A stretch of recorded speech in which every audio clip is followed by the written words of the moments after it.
Welcome back, brothers and sisters. I am Braden, the moderately okay-looking gentleman across from me. His name is Tim, and this is The Second Legacy, and thank you for stopping by. Guys, we've got a lot to cover today. We've got some MSNBC shenanigans around gun control points, which we're going to tear asunder and destroy from orbit. Then we've got some silly things that gun grabbers say, or what do we call it, Tim? Gun grabbing, goofy gun grabbers. G3. Goofy gun grabbers. G3, thank you. That's why he's here, people. Keeps me honest. And then we've got some 7th Circuit shenanigans around an AR-15. Guys, this is going to be a packed, loaded show. Let us know what you guys think in the comments below. And of course, make sure you hit that subscribe button, like the video, and share this to your friends, family, and everyone that you love and hold dear. All right, Tim. You're in rare form this morning. Pre-show was fun. Yeah. I'm ready for this. Okay. I'm ready for this one. Okay. How are you doing? Oh, I'm doing good. Doing good. You know, it's everybody's getting sick. I know that you just battled that. All my friends are sick, and now I'm getting the scratchiness in the back of my throat. It's got to stop. It's got to stop. If only there were a way. If only there were a way to just get rid of all of it. But there's not, unfortunately. It's with us forever, Tim. It's been here. It's part of a curse. Anyway, no big deal. Mm-hmm. Putting that to the side. Yeah. Yeah, you know, we got lots of things to talk about. And guys, make sure you hang out here for the goofy gun grabbers segment that we're introducing later, because you guys are going to enjoy that one. But Tim, to be more of a serious note, what are you feeling today to start out on Monday? Are you thinking a little more MSNBC, or are you thinking a little bit more 7th Circuit abuse of the AR-15? What are you feeling? Well, let's just go in chronological order. Let's kick it off with number 1. And Nick, one of the things that strikes me is that even if there are red flags, even if someone like Card is reported by multiple people, it's still a system where he's able to get access to the guns. Isn't the issue not whether or not people can warn folks, not whether or not someone said, hey, he's got mental health problems. It's the fact that he had access to guns. Is it more of an access issue than a policy issue? Well, I think it very much is both, right? For one, when are the guns going to start making us safe, right? If guns made us safer, we'd be the safest country in the world. I'm so tired of that talking point, which is so easily refutable and annoying. I know. It's almost like the collective rights argument they keep dredging up out of the past. It's like, sorry, guys, you lost that argument like 3 decades ago. So, let's not cycle these around again. Yeah. It's really silly. But so, of course, Tim, I mean, and obviously beautiful people, the Second Legacy, they're talking about the tragedy in Maine. Like they do every time there's a tragedy, they try to utilize it to infringe upon rights and get their narrative pushed, which they're running into a little bit more trouble this time because of all the obvious problems with everything they put forward, which is why the narrative's changing. But did you catch that, Tim? The way the anchor set that up? Yeah. With it teed it up a little bit? Yeah.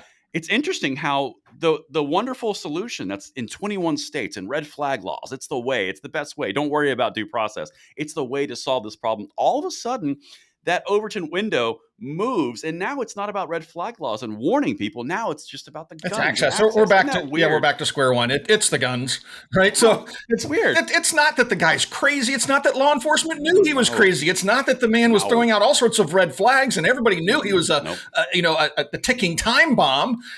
It's the guns. It's the access.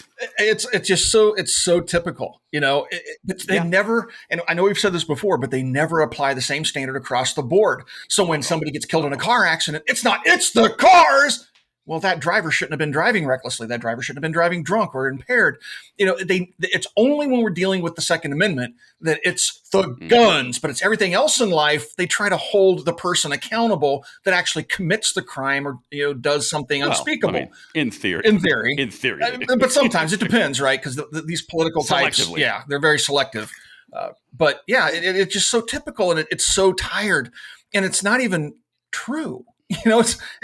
They, and I think this is what it is. Perhaps they're just not able to come up with real solutions. Some of them are just tyrants or tyrant enablers, but maybe they just don't know how to address the root problem. So we'll just go after the guns, buying themselves time. I don't know what they're doing, but thinking people can't really look at that argument and go, oh yeah, that makes sense. Yep. So I have a theory. I'm a hypothesis, if you will, sir. What I believe, and I think this is all tied together because we've said a couple times, the gunfight that we deal with is not fought in a vacuum. It's a part of a larger spectrum. It's a part of a larger fight, right?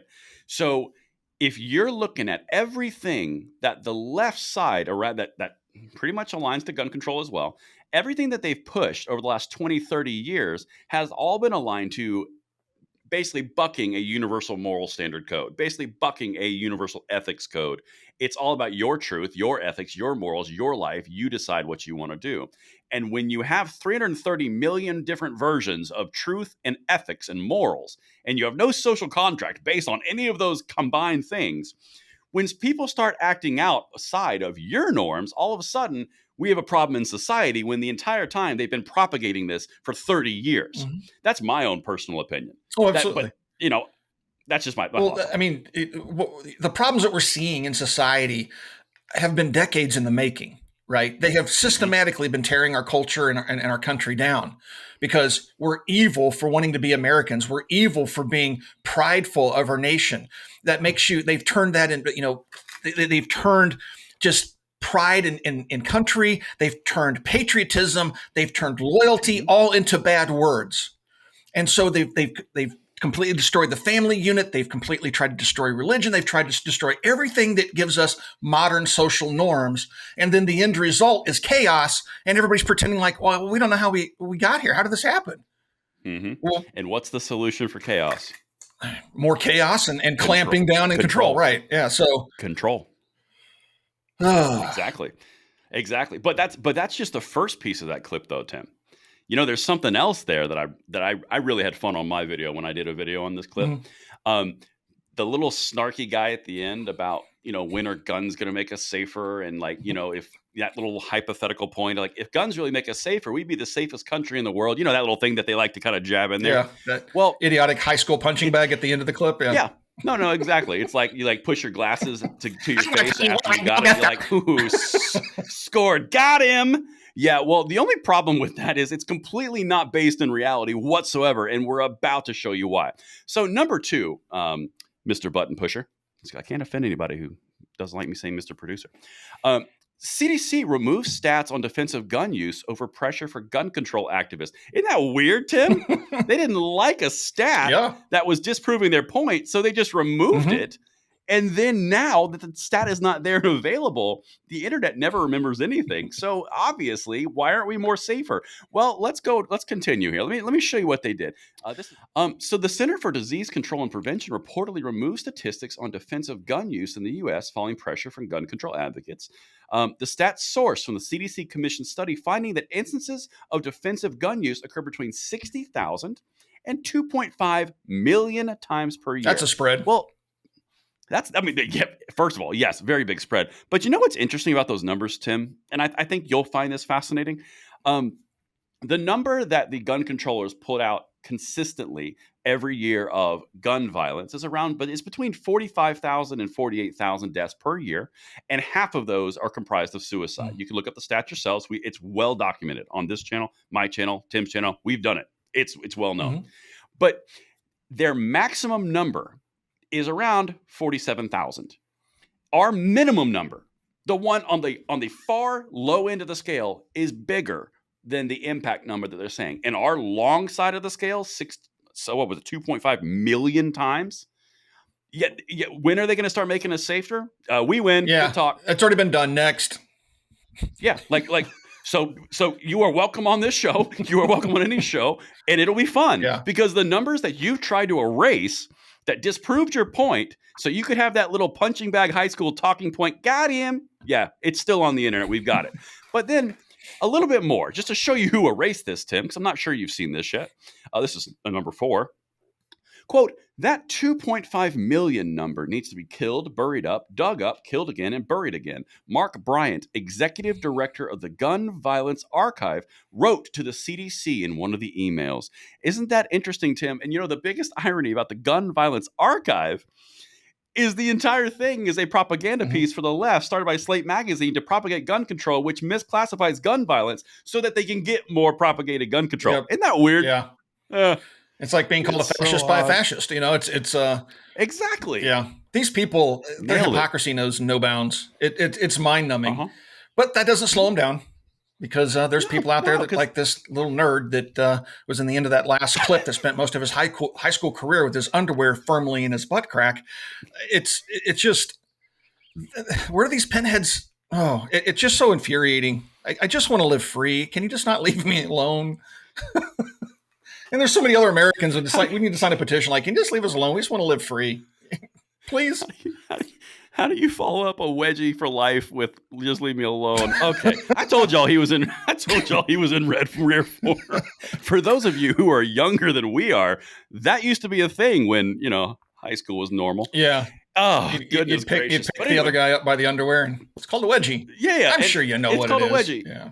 Everyone knows, and it wasn't a microaggression. No. It was actually just a bonding technique between dudes who were messing with each other. But anyway, I'm sure nowadays that would be considered something that would scar people for life. But anyway, let's keep going.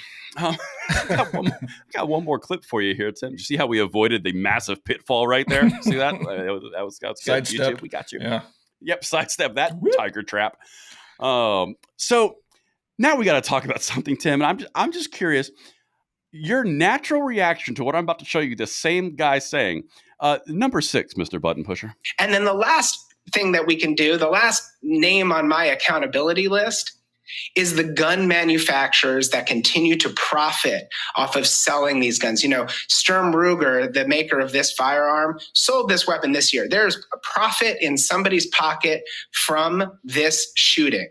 We never talk about the manufacturers. Tomorrow they could decide to stop making these weapons of war. They don't, because they're hungry for more money and they want to sell more guns, and they will sell more guns in the wake of a tragedy like this because people are afraid.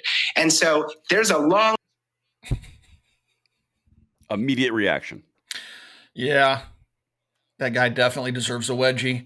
I mean, come on, it's just like we got these gun manufacturers that are making money. It's almost like we live in a capitalist society. We can't have that. Oh my goodness. Well, that's true. But they won't apply the same standard to these car manufacturers. You know how many Americans die in car accidents every single year? And we don't hold these car manufacturers accountable. And they won't stop making their cars despite people dying in them. You know what's even easier than the car analogy? Well, they always like using the car analogy, so I figured I'd just throw it back at them. I know they do. I know they do. But it's even easier to use fentanyl. That's an illegal substance that continues to walk across our unsecured border. Isn't that weird? We should ban that. So odd. Yeah. We should make that illegal, and we should probably put some sort of laws against trafficking. Anyway, beyond that, though, you know what I found the most interesting about that clip? He actually just said, with a straight face, that no one talks about the gun manufacturers. No one. Like literally everybody. Everyone on your side of the gun control aisle will not shut up about the gun manufacturers and their complicity in everything under the sun. Legitimately, off the top of my head, you've got Mexico suing gun manufacturers outside of our nation into our nation and getting stuffed in federal court. You have Biden every 2 seconds talking about the PLCAA, the Protection of Lawful Commerce and Arms Act, and repealing it because they shouldn't have liabilities or protections that no one else has, except all the other industries that have the exact same protections. And then Remington. And then all the other gun controllers that constantly are talking about suing manufacturers. No one talks about it. I know. And look, all they have to do, Braden, is just stop making guns and open a taco stand. I mean, how dare they manufacture a constitutionally protected item? We can't have that. That's almost like, what if they're manufacturing free speech down there in Arizona? Manufacturing. They can't manufacture free speech. That's not acceptable. But I could go for a taco, though. Dude, a nice carne asada taco. Yeah, the Ruger tacos. Going to be a big hit. Oh, whoa. Oh. Yeah. See, there you go. Your marketing brain at work again. Well, I think Tim, we put a fine point on that. We put a nice lime on the taco stand. But now we got to move on to something a little more annoying. Yeah. The Seventh Circuit, Tim. The Seventh Circuit. Making up stuff whole cloth and sending us bearing like a train towards the SCOTUS for AR bans. Mm-hmm. Because sometimes the things these judges make up, dude, I just go, what? Mm-hmm. I know. But honestly, seriously? I don't really find their ruling shocking in any way. And I also find it to be in direct a contradiction to the Supreme Court's decisions on such matters. So, all the gloating that's going on. Well, let's get into it first and then. Yeah. I love it. You're ready. You're rip roaring. Guys, I told you he was ready. Mr. Button Pusher, let's hit number 7 for the people. The Seventh Circuit. AR-15s are not protected by the Second Amendment. And 8, On Friday, a 3-judge panel of the United States Court of Appeals for the Seventh Circuit overturned an injunction against Illinois' assault weapons ban, deciding that AR-15s are not protected by the Second Amendment. And just to wrap it up and put a nice bow on it, number 9, this is the quotes that we're going to have so much fun with right now. Easterbrook and Wood, who are 2 of the judges, constituted the panel majority in overturning the injunction. They noted that Heller, keep that in mind, Heller, we're going to come back to that one, held that, like most rights, the right secured by the Second Amendment is not unlimited. They went on to note that in Heller, there it is again, the Supreme Court of the United States found that machine guns were not protected under the Second Amendment because they were not bearable arms, and that is because they can be dedicated exclusively to military use. And finally, Easterbrook and Wood then focused on similarities they found between AR-15s and M16s, the latter of which can be fired in full auto or 3-round burst modes, they wrote. Okay. Tim, they sure wrote Heller a lot in here. They did. They did. They did. They did. And I mean, they're citing the fact that obviously Heller says, like most rights, the right secured by the Second Amendment is not unlimited. And they were going towards machine guns. Because Heller, you know what else Heller said, Tim? Do you? That we can have guns? Yeah. There's this thing. What's the opposite of rare?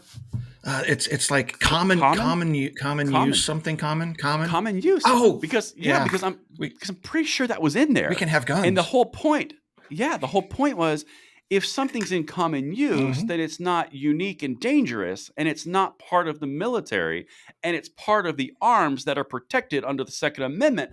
It's interesting how they cherry picked and said, well, Heller did say there, the Second Amendment is not unlimited. And after all, machine guns are dangerous and unique.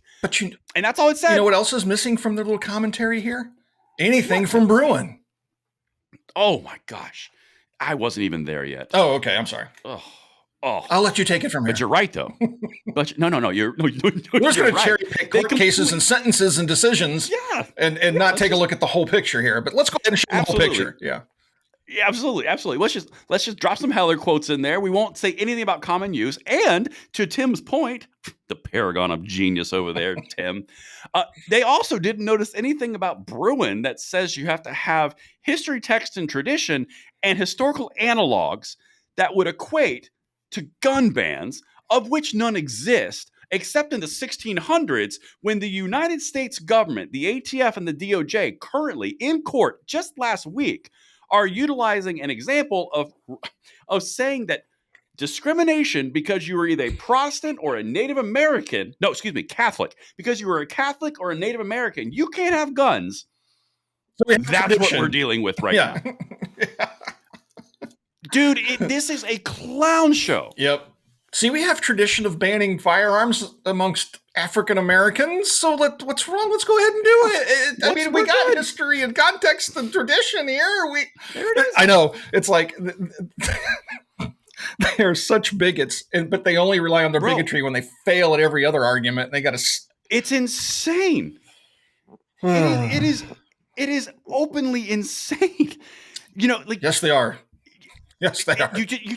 You want to sit there with your popcorn when they put these arguments forward. Guys, I'm not kidding you. People of the Second Legacy, I read court documents, and when I see the word Protestant and something's referencing Bruin, I will walk into my kitchen, get popcorn, and just start reading. Because legitimately, they're about to get on the road of saying discrimination is okay because discrimination was before. And after all, we did it before. It's bad then, but we did it before. So there's precedent. So we can do it now, but it's not discrimination because we're cool. By the way, conservatives are evil. It is the most mind-boggling. It's these mental gymnastics that they perform. I don't know how they don't throw their backs out. It's just unbelievable. It's comical, but it's not so comical in the context of they're trying to strip you of your rights by doing these mental gymnastics. It's insane. And the fact that the judge doesn't look at that and go, what? No, just get that out of my courtroom. That's stupid. Okay. Right. But it's just idiotic. I know. It's just like the federal court. Oh, I think her name was Norika. No, that may not have been her. I can't remember. In Oregon, the judge did all those mental gymnastics around the Oregon Measure 114 was perfectly fine because licensure to carry a permit was acceptable. So therefore, licensure to own was acceptable. Right. I'm just like, are you guys, how are you doing this? I mean, like, it's actually, you have to actually sit there and think how you're going to try to circumvent this. I mean, it is that egregious. It's almost like a children's book. Something about a mouse and a cookie or something. Nice reference. Something about a mouse and a cookie. Very good, Tim. And you know what? Joke. Yeah. I think no. That was gold. That was a beautiful reference. That was good. Everyone gets that one. I wonder. Did you get that one? Comment down below. You guys can let us know. Definitely be a parent for that one. But anyway. Oh, 100%, or at least 30 plus. So now I think it's time to say some goofy gun grabber quotes. Some goofy gun. Dang it. G3. Goofy gun grabbers. G3. There it is. I will get this. Branding is on point. Yes. Well, I mean, Tim, this is kind of your idea. Yeah, this is like, I'm going to give you full credit. So you take the wheel. I do I spend a lot of time on Twitter, right? And I'm constantly doing battle with gun grabbers. And Davey Hogg is, one of my favorite targets of, having a good time on X, Twitter, X, one and the same. And so speaking of wedgies, I know, right? This poor guy. Woo, poor little bony butt Dave. But anyway, so he's good for quotes because the guy is manic. 1 minute he'll be out there saying, we should all come together. I'm a gun owner too. Let's all come together and find common ground. And literally not even 2 hours later, F NRA, F gun owners, F all of you. It's like, whoa, dude. Well, so every day he's got a gem. And in this one, Lauren Boebert goes on a podcast and was talking about guns and God and whatever. And of course that, gets him all upset. And so she made a reference about, the church is supposed to direct the government, not the other way around, whatever. And so Davey makes a post saying she should read the Constitution. Now that is rich coming from a guy that spends his entire waking life to wipe his rear end with the Constitution. And he's going to tell somebody else to go read it. Davey, why don't you get in front of that line and read it out loud for the class? That's true. For the class, please. And you know what else is interesting about Davey? I think we talked about this. We don't need the clip for this one, but I thought it was interesting. Remember how he told us that Gen Z, they were coming out, they were going to destroy Republicans. Yeah, they were going to save the world. Yeah. Everyone's fired up. And then yesterday he's putting out tweets that's like, oh, guys, we're screwed. They hate us. Yeah. Did you see that? Come on, man. Nobody's out. Nobody's coming out. Even the older people aren't out. The Gen Zers aren't out. Democrats. The old people aren't voting for you. The young people aren't voting for you. It's like, Davey. He was so twisted around the axle that he made a tweet that I had to comment on where he said, if we don't do something in Virginia right now, the NRA is going to make sure that abortion is like the rule of law in the state. It's like, abortion? Really? The NRA is an abortion rights now? I mean, the guy has all of his stuff just swirling in his little loony head, and he's just losing his mind out there in Virginia. Yep. But in some context on that though, I thought I had so much fun with this in my head, Tim. You know what caused all that, right? He's out there door knocking for Leaders We Deserve, his new little political action committee. He's out there door knocking, and he's actually getting real feedback from real people right in front of him. And he's actually going, oh my God. Yeah. I'm on the wrong side of the argument again. Yeah. It's like, oh man, that's what you're seeing, because he was full bore. All the youth is on board. All the old people are on board. NRA, we're going to destroy you. His little homeboys coming up behind him. You will be scared. You know that kid? Yeah, it turns out that it might have been an exaggeration. Yeah. It's weird. Yep. It's weird. Yeah. But you have another great one. Yeah. So, we did the Twitter, the goofy gun grabbers, G3, but on the other side, we sometimes will find some stuff on the internet that's worth discussing, that's actually kind of funny, makes us chuckle. And so we're going to have a meme segment too occasionally. And just to usher in that, Mr. Producer, if you would be so kind, or should I say button boy or whatever, press this thy button and bring up thy meme. And here we go. This is so perfect. This kind of dovetails into what we were talking about earlier in today's video. The first liberal was born in a cave somewhere when they discovered fire, because we really need to ban fire before somebody gets hurt. It's the fire, folks. It's the fire. It's not mishandling it. It's the fire. Right. And we would have been so much better off as a species if we just didn't have fire. So, man, we would have been. It turns out, I don't know who said it. Someone important said fire, like the government, can be either a useful tool or a fearful master. I don't know who said that though. Yeah, true. Fire. George Washington said that. George Dubs. God, he's a big dude. Oh. He's tall. He had walnut teeth and stuff. Yeah, but he was big. Yeah, I saw his uniform. I was like blown away because usually uniforms of that era, clothing of that era, is like 5'2". Not him. Anyway, all right, folks. Well, thank you for watching this episode of Second Legacy. If you enjoyed the G3 and the meme part, comment down below. Also, if you have a funny meme or whatever, link to it. Let us know about it, or jump over on X where I'm at. It's Mac_arms. Tag me with your meme, and if it's a good one, we'll stick it in a future episode. Thanks for watching. We'll talk to you guys soon.